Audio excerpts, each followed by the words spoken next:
আমার নবীর 40 বছর, কয় বছর? 40 বছর শেষে কোরআন নাজিল হইল, ইকরা বিইসমি রাব্বিকাল্লাযী খালাক। আমার নবী মক্কার বাজারে যায় নাই, আমার নবী আগে মাহফিলের দাওয়াত দেন নাই, আমার নবী আগে হাটে ঘাটে যান নাই, সরাসরি দৌড় দিলেন ঘরে। কেন? রসুলের আম্মা জানু চলে গেছেন, রসুলের আব্বা জানু চলে গেছেন, রসুলের দাদা জানু চলে গেছেন, আছেন বিশ্বস্ত স্ত্রী, নাম তার আম্মা জান খাদিজাতুল কুবরা।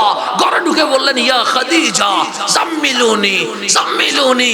খাদিজা, আমার শরীর কাঁপছে, কেন জানি মনে হচ্ছে গায়ের জ্বর আসবে, একটু কম্বলটা দাও, চাদরটা দাও।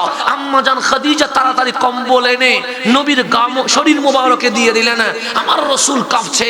হযরত আম্মা জান খাদিজা চিৎকার করলেন, ইয়া রাসূলুল্লাহ, আমাদের সংসার 15 বছর হয়ে গেছে, কতবার বাহিরে গেলেন, কতবার ঘরে আসলেন, কখনো বলেন নাই জাম্মিলুনি, কখনো বলেন নাই জাম্মিলুনি, আরে কম্বল দাও, চাদর দাও, শীত লাগছে, এরকম বলেন নাই। কিন্তু এই গরমের মৌসুমে, গরমের কারণে সূর্যের তাপে মানুষ কষ্ট পাচ্ছে, আর আপনি বলছেন জাম্মিলুনি জাম্মিলুনি।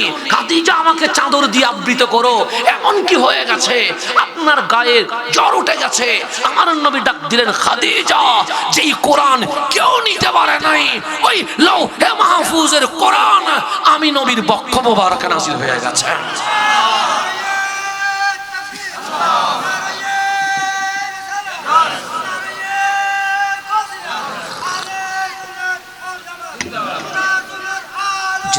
এখন আসেন গভীর মনোযোগ।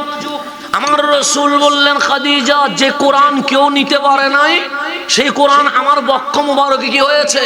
নাজিল হয়েছে। কোরআন পাহাড়ে নয়, কোরআন পাথরে নয়, কোরআন মাটিতে নয়, কোরআন পানিতে নয়, কোরআন গাছের উপর নয়, কোরআন ডাইরেক্ট আলা কলবি মুহাম্মাদিন সাল্লাল্লাহু আলাইহি ওয়াসাল্লাম।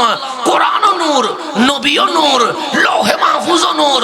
কোরআন নূর ছাড়া কোথাও টিকতে পারে না। সেজন্য কোরআন বলছে, আদম ও সফিউল্লাহ যখন ছিল তখনও আমি ছিলাম, কিন্তু দুনিয়ায় আসতে পারি নাই। নূর রাসূলুল্লাহ যখন ছিল তখনও আমি ছিলাম, কিন্তু দুনিয়ায় আসতে পারি নাই। ইব্রাহিম খলিলুল্লাহ যখন ছিল তখনও আমি ছিলাম, কিন্তু দুনিয়ায় আসতে পারি নাই। মুসা কালিমুল্লাহ যখন ছিল তখনও আমি ছিলাম, কিন্তু দুনিয়ায় আসতে পারি নাই। ঈসা রূহুল্লাহ যখন ছিল তখনও আমি আসছিলাম, কিন্তু আমি আসতে পারি নাই। তাওরাত আসতে পারছে, ইনজিল আসতে পারছে, জবুর আসতে পারছে, 100 সহিফা কিতাব এই জমিন আসতে পারছে। কোরআন বলে আমি আসতে পারি নাই। তো আমরা জিজ্ঞেস করলাম, কোরআন আসতে পারো নাই কেন? কোরআন বলে, আমি যদি পাহাড়ের উপর নাজিল হই, পাহাড় আল্লাহর ভয়ে তোলা তোলা হয়ে যাবে। আমি যদি গাছের উপর নাজিল হই, গাছ বিলীন হয়ে যাবে। আমি যদি বড় ভূখণ্ড পাথরের উপর নাজিল হই, পাথর চূর্ণ বিচ্ছিন্ন হয়ে যাবে। আমি যদি সমুদ্রের উপর নাজিল হই, সমুদ্র অস্তিত্বহীন হয়ে যাবে। এই জমিনে এমন কোন পাহাড় নাই যেটা কোরআন নিতে পারবে, এমন কোন পাথর নাই যেটা কোরআন সহ্য করতে পারবে, এমন কোন সমুদ্র নাই যেটা কোরআন বহন করতে পারবে। তো কোরআন আসলা কেমনে? কোরআন বলে, কাদ জাআকুম মিনাল্লাহি নূর, যখন তোমাদের মাঝে নূরানী নবী চলে এসেছে, ওয়া কিতাবুম মুবিন। আমি আর লৌহে মাহফুজে থাকতে পারি নাই, আমি ডাইরেক্ট লৌহে মাহফুজ থেকে তোমার নবীর বক্ষ মোবারকে নাযিল হয়ে গেছে। তাহলে কোরআন নবী নাই, কোরআন বলে আমি আসতে পারি নাই। নবী আসছে, কোরআন বলে আমি আর থাকতে পারি নাই। নবী আসছে, কোরআন কি হয়ে গেছে? চলে আসছে। তো ভারী জিনিস আলগাইতে সহজ না কষ্ট? 50 কেজি চাউলের বস্তাতে যদি আলগাইতে বলি, সমস্যা হয়ে যাবে না? হবে না? যেটা রিক্সা লাগবে।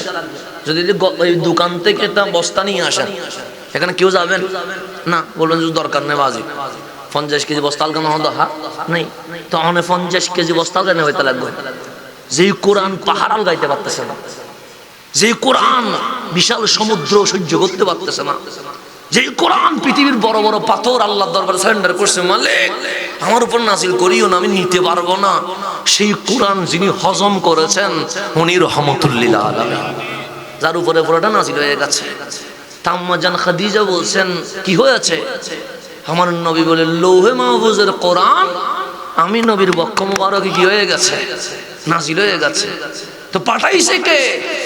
আল্লাহ। নিয়ে আসছে কে? সে জিবরিল আমিন। তা আপনি কে? আমার নবী বলে, আমি সাধারণ কোনো ব্যক্তি নয়, আনা হাবিবুল্লাহ আমি আল্লাহর হাবিব তোমাদের মাঝে তাশরীফ নিয়ে এসেছি।